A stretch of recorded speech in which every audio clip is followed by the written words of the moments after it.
کچھ خاص دل مخصوص ہوتے ہیں، یہ وہ نغمہ ہے جو ہر ساز پر گایا نہیں جاتا۔ ایسی محبتیں جیسی پاکستان میں نبھائی جاتی ہیں شاید ہی دنیا کے کسی اور ملک میں نبھائی جاتی ہوں۔ 20 جولائی 2021 کو اسلام آباد میں ہی F7 کے علاقے میں 27 سالہ جوان لڑکی نور مقدم بڑی بے دردی سے قتل ہوئی۔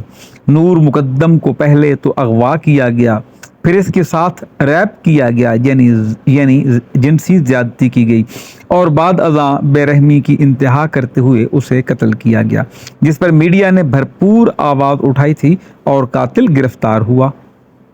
اگر اس طرح کے دیگر واقعات کا تذکرہ کیا جائے تو بات بہت دور تک نکل جائے گی، اس لیے ثنا یوسف کے قتل کے سانحہ کی طرف واپس آتے ہیں۔ ثنا یوسف کا تعلق بنیادی طور پر چترال کی وادی سے تھا، جو اپنے حسن میں بے پناہ خوبصورت وادی ہے، اور یہاں کے بسنے والے اپنی فطرت میں بہت نفیس اور رہن سہن میں بہت سادہ لوگ ہیں۔ ذہن میں وادی چترال کا تصور لاتے ہی یہ مشہور نغمہ بھی ذہن میں آ جاتا ہے کہ دل کا بھولا ہے طبیعت کا بڑا ہے سادہ، وادی عشق سے آیا ہے میرا شہزادہ۔ اگرچہ یہ گیت ہمارے پڑوسی ملک کی گلوکارہ الکا نے گایا تھا، جس سے بہت شہرت ملی تھی، لیکن عزیز ساتھیوں، محبت کے لیے کوئی جغرافیائی سرحدیں نہیں ہوتی۔ ثنا یوسف اپنے والدین اور بھائیوں کے ساتھ اسلام آباد میں مقیم تھی۔ وہ اسلام آباد کے ایک علاقہ ہے G13 یا G13، وہاں پہ کرائے کے ایک گھر میں مقیم تھے اور بالائی منزل میں رہائش پذیر تھے۔ آج کل کی دیگر لڑکیوں کی طرح ثنا یوسف کو بھی اپنی ویڈیوز بنا کر ٹک ٹاک پر یا انسٹاگرام پر اپلوڈ کرنے کا بہت شوق تھا، لیکن اس معصوم کو کیا خبر تھی کہ یہی شوق اسے اس کی جان سے محروم کر دے گا۔ ثنا کی ویڈیوز کافی مقبول ہوئیں اور پھر ان گنت لوگ اس کے فالوورز بن گئے۔ انہی فالوورز میں سے ایک 22 سالہ نوجوان عمر حیات بھی تھا، جو فیصل آباد کے نواحی علاقے جڑانوالا سے تعلق رکھتا تھا۔ میڈیا رپورٹس کے مطابق عمر حیات کا ثنا سے محبت کا تعلق بھی پیدا ہو چکا تھا اور موبائل فون کے ذریعے دونوں کا رابطہ بھی تھا۔ اور جب عمر حیات نے ثنا کے گھر آ کر اسے قتل کیا تو وہ اس کا موبائل بھی اپنے ساتھ لے گیا تاکہ کسی کو اس کے ساتھ لنک کا اندازہ نہ ہو، لیکن ہماری پولیس نے اسی ثنا کے موبائل کو ٹریس کرتے ہوئے اور جو قاتل تھا اس کا موبائل، ان دونوں کی لوکیشن جب ایک جگہ سے ٹریس کی تو ان کے لیے اس ملزم کو پکڑنا، گرفتار کرنا آسان ہو گیا۔ بہرحال موبائل فون کا جو رابطہ تھا، اس رابطے نے ان دونوں کے فاصلوں کو بہت کم کر دیا تھا۔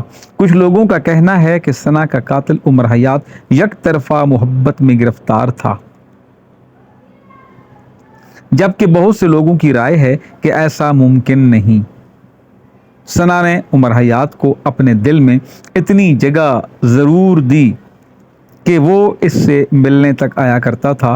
حقیقت کچھ بھی ہو، بہرحال ثنا یوسف تو ابھی اپنے مستقبل کے خواب دیکھ رہی تھی، اپنی تعلیم کے خواب، اپنے کیریئر کے خواب، مگر اسے یہ کہاں معلوم تھا کہ اس کی زندگی کی شمع ہی بجھا دی جائے گی۔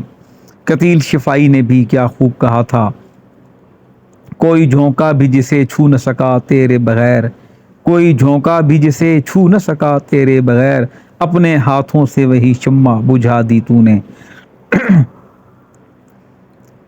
گزشتہ 2 دہائیوں سے پاکستانی معاشرے میں عدم برداشت کی ایک لہر جو حملہ آور ہے، اس نے ہمارے سارے کلچر کو تہس نہس کر کے رکھ دیا۔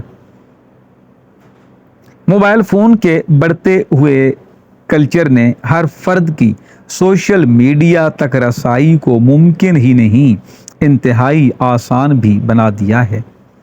ہونا تو یہ چاہیے تھا کہ اس تبدیلی سے ہماری سوچ مضبوط ہوتی، ہمارے نوجوانوں میں قوت برداشت پروان چڑھتی اور معاشرے میں دوسروں کے آرام کا احساس پہلے سے زیادہ محسوس کیا جاتا، لیکن محبت کے معاملے میں لیکن محبت کے معاملے میں یہ سب کچھ الٹ ہوا۔ پہلے تو یہ ہوتا تھا کہ کسی نوجوان کو محبت میں ناکامی ہوتی تو وہ اس محبوبہ سے دور چلا جاتا، انتہائی جذباتی کشمکش کے نتیجے میں وہ اپنی ہی جان کا خاتمہ کر دیتا۔ لیکن آج کا ناکام عاشق اب اپنی جان دینے کے بجائے دوسروں کی جان لینے والا بن گیا ہے۔ ناکامی کا منہ دیکھنے کو کوئی تیار نہیں۔ آج ہر نوجوان اپنی خواہشات کی تکمیل کا ہی خواہش مند ہے، اسے دوسروں کے جذبات کا احترام کرنا نہیں آتا۔ عزیز ساتھیوں، میڈیا پر ثنا کے قتل کی خبر اتنی تیزی سے پھیلی کہ پولیس کو ملزم چند گھنٹوں میں گرفتار کرنا پڑا۔ اب ہماری پولیس کا مورال بھی بلند ہے اور پولیس کی کارکردگی بھی ماضی کے مقابلے میں بہت بہتر ہو چکی ہے۔ انتہائی پڑھے لکھے نوجوان اب پولیس کے محکمے میں بھرتی ہو کر ملک اور قوم کی خدمت کر رہے ہیں۔ لیکن کچھ بھی ہو جائے، پولیس جرم کرنے کے بعد ہی ملزمان کو پکڑ سکتی ہے۔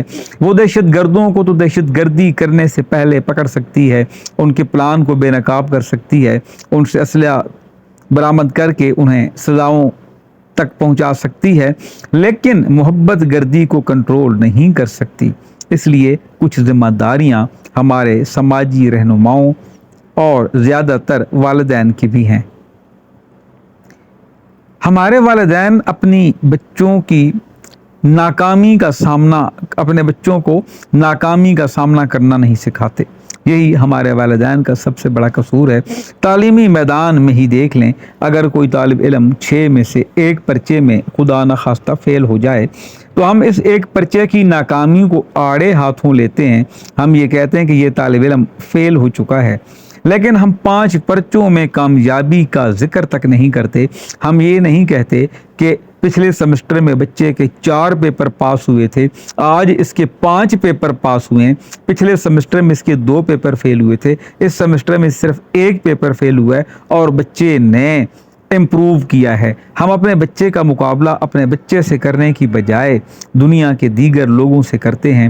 اور دوسری جانب اگر ہم دیکھیں تو والدین اپنی لڑکیوں کو، اپنی بیٹیوں کو، اپنی بہنوں کو اچھے تعلیمی اداروں میں پڑھائی کے لیے بھیجتے ہیں، انہیں ملازمت کے لیے گھر سے باہر بھی بھیجتے ہیں، وہ غیر مردوں کے ساتھ کام بھی کرتی ہیں، تو والدین کو کسی قسم کا اعتراض نہیں ہوتا، نہ ہی ان کے خاندان کے باقی لوگوں کو کوئی اعتراض ہوتا ہے۔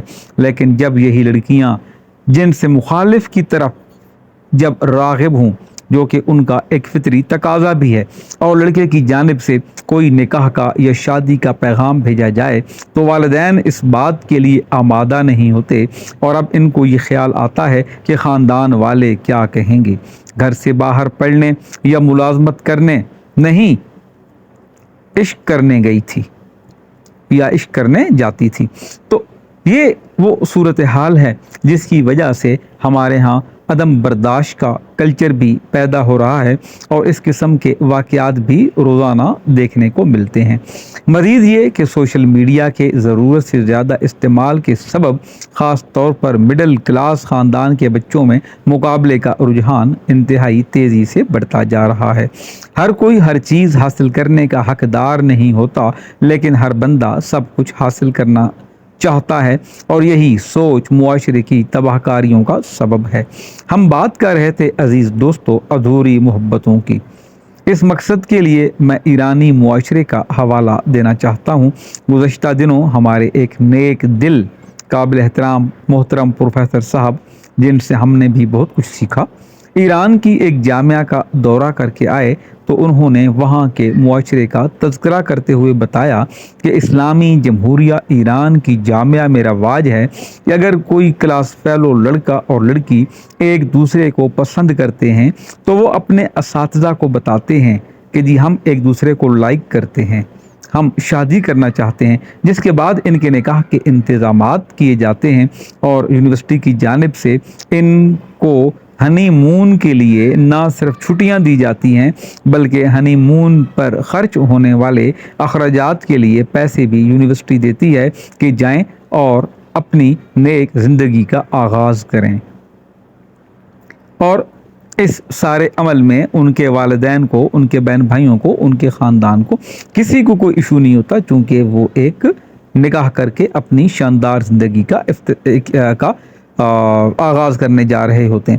جبکہ دوسری جانب ہمارے معاشرے کا المیہ یہ ہے کہ ہمارے نوجوان میدان محبت میں بہت آگے کا سوچتے ہیں۔ والدین نہ صرف اپنے لڑکوں بلکہ لڑکیوں کو بھی لڑکوں یا مردوں سے محبت کرنے کے پورے مواقع مہیا کرتے ہیں۔ گھر میں کھانے کے لیے کچھ نہ ہو بلکہ فاقے ہی کیوں نہ ہوں، لڑکیوں کو نئے نئے ماڈل کے موبائل دلائے جاتے ہیں، یعنی سوشل میڈیا پر تصویریں اور ویڈیوز شیئر کرنے کی آزادی دی جاتی ہے۔ واٹس ایپ پر ہر لڑکی اپنا اسٹیٹس شیئر کر رہی ہوتی ہے، اپنے آنے جانے کی خبریں، اپنی ویڈیوز، اپنی تصویریں شیئر کر رہی ہوتی ہے، اور لڑکوں کو بھی ان لڑکیوں سے کنیکٹ ہونے کا موقع مل جاتا ہے۔ اس طرح ایک جوڑے میں محبت کا سفر شروع ہوتا ہے، لیکن یہ محبت ادھوری رہتی ہے کیونکہ لڑکیاں یہ سب کچھ چھپ کر کرتی ہیں۔ بعض اوقات وہ شادی کی خواہش مند بھی ہوتی ہیں، لیکن باپ اور خاص طور پر غیرت مند بھائیوں کی موجودگی میں ان کی اتنی ہمت نہیں ہوتی کہ وہ اپنی خواہشات کا اظہار کرنے کی جسارت کر سکیں۔ ہم اور ہمارا معاشرہ منافقت کا معاشرہ ہے۔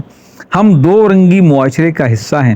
ایک جانب ہم سوشل میڈیا پر خود کو روشن خیال، فیاض، سخی اور فراغ دل کہلواتے ہیں، جبکہ دوسری جانب اپنی قدیم خاندانی رسوم کو بدلنے کے لیے تیار نہیں۔ ہم اپنے خاندان کو منہ دکھانے کے خواہش مند ہوتے ہیں، اگرچہ اس مقصد کے لیے اپنی اولادوں کو مٹی میں دفن کر کے ہمیشہ کے لیے ان کا منہ چھپانا ہی کیوں نہ پڑے۔ جامعہ کراچی کے ہمارے پروفیسر سیر انصاری صاحب نے کیا خوب کہا تھا، اور انہی کے اشعار پر میں اپنی اس ویڈیو کا اختتام کروں گا۔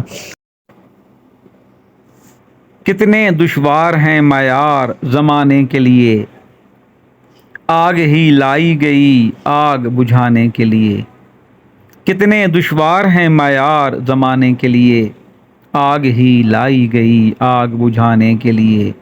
سب کی خواہش ہے کہ باتیں ہوں خرد مندی کی، سب کی خواہش ہے کہ باتیں ہوں خرد مندی کی، کوئی تیار نہیں ہوش میں آنے کے لیے۔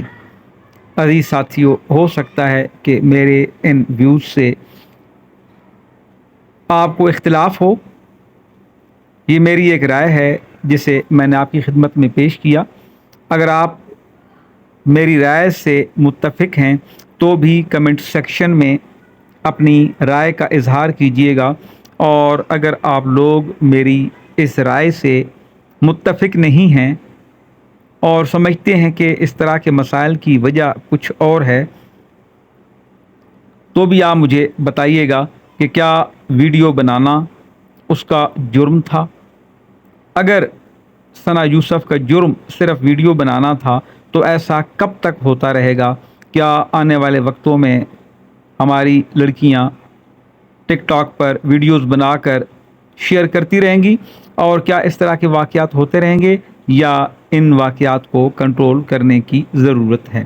اور پاکستان میں جو عدم برداشت ہے، یہ کلچر کب تک رہے گا؟ آخر کیا وجہ ہے کہ ہم اپنے ہاں موبائل لے کر، اپنے ہاں جدید ٹیکنالوجی لے کر، ہم نئی نئی ڈگریاں لے کر ہم یہ کہتے ہیں کہ ہم ترقی یافتہ ممالک کی صف میں کھڑے ہو گئے ہیں، لیکن اس کے باوجود ہمارے اندر جو برداشت ہے وہ کلچر نہ ہونے کے برابر ہے؟ اور کیا منافقت کا یہ معاشرہ ہم بدل پائیں گے، یا اگلے 5000 سال تک ہم ایسے ہی رہیں گے؟ اپنی رائے کا اظہار ضرور کیجیے گا، اور اگلے ویلاگز میں یا اگلی ویڈیوز میں انشاءاللہ پاکستان سوسائٹی کے جو دیگر مسائل ہیں ان کے اوپر بھی ویڈیوز بنا کر آپ کی خدمت میں شیئر کرتا رہوں گا۔ آپ تمام دوستوں کا، ساتھیوں کا، طالب علموں کا ویڈیوز دیکھنے کا بہت شکریہ۔ اللہ تعالیٰ آپ کو اور ہم میں سب کو حفظ و امان میں رکھے۔ اللہ حافظ۔